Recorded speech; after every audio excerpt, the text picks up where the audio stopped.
Hi friends, welcome back to my channel.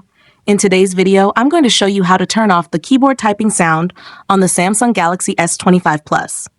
If you're new here, don't forget to subscribe and give this video a thumbs up. Now let's dive in. Step 1. First, unlock your phone and open the Settings application. This is where you can find various customization options for your device, including display settings, security settings, and accessibility features. Step 2. Now locate the search icon in the top right corner and tap on it. The search feature makes it much easier to find specific options without having to scroll through multiple menus manually. Step 3. In the search bar, type System Sound and wait for the results to appear.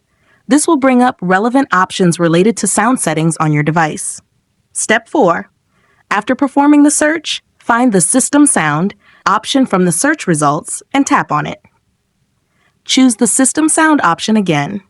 Step 5. For the last and most important step, locate the Samsung keyboard option. Unfortunately, this setting is turned on, which is why you hear a sound every time you type. So tap the Samsung keyboard option to turn it off. If you found this tutorial helpful, don't forget to give it a thumbs up and subscribe to my channel for more great tips.